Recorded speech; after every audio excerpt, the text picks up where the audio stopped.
नमस्कार दोस्तों, आपका स्वागत है आपके अपने YouTube चैनल पुप्पू टोन्स पे। आज की कहानी है एक वृद्ध औरत के मददगार कौन।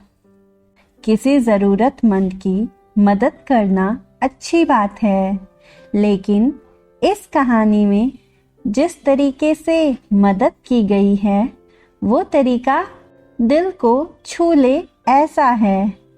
ये कौन सा तरीका है, ये जानने के लिए आपको हमारे साथ अंत तक बने रहना होगा।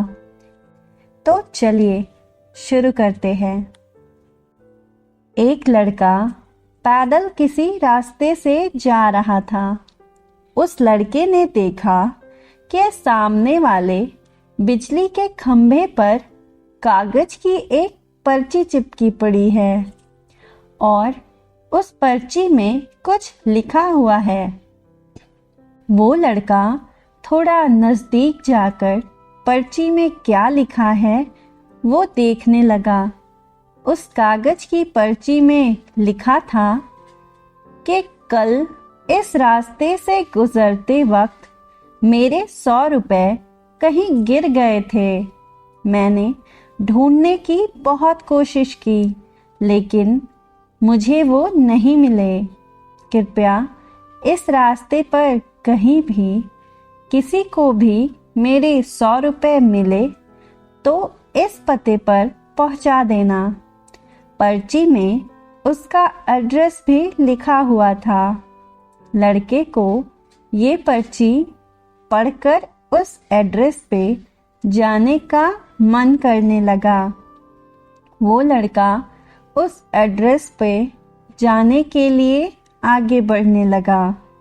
उस एड्रेस पे जाकर लड़के ने देखा कि वहाँ पर एक झोपड़ी है।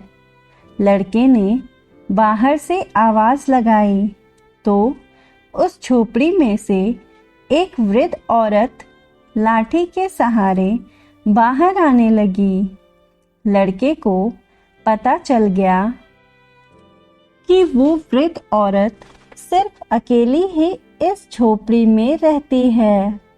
वो लड़के ने उस वृद्ध औरत से कहा कि माँ जी, आपके 100 रुपए जो गिर गए थे वो मुझे मिले हैं।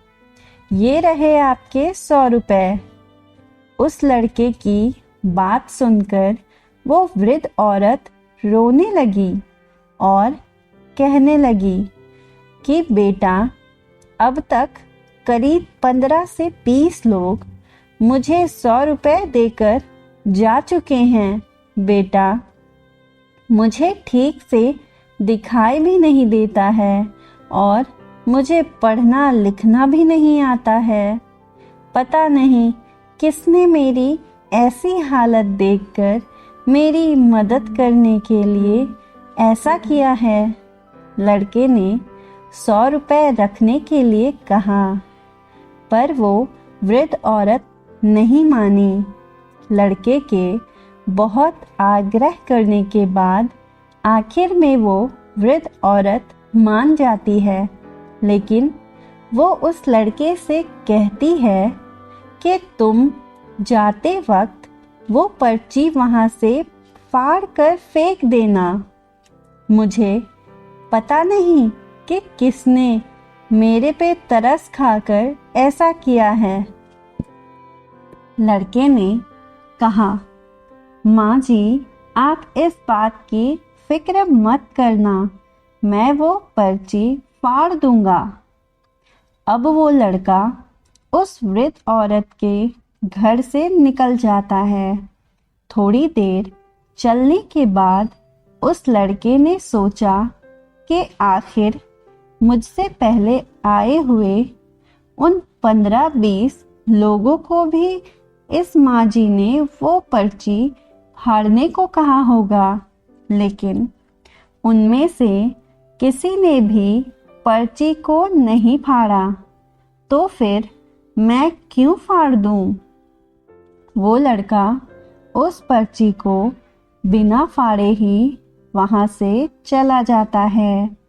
उस लड़के के मन में उस व्यक्ति के लिए बहुत ही आदर और सम्मान था जिसने ये तरीका ढूंढा था और इस ज़रूरतमंद वृद्ध औरत की मदद की थी। हमारे मन में सिर्फ किसी ज़रूरतमंद की मदद करने की इच्छा होनी चाहिए, क्योंकि मदद करने के तो बहुत सारे तरीके होते हैं। हम किसी भी तरह मदद कर सकते हैं। इसी के साथ ये कहानी यहीं पे समाप्त होती है। वीडियो आपको पसंद आई तो इस वीडियो को लाइक और हमारे चैनल को सब्सक्राइब करें।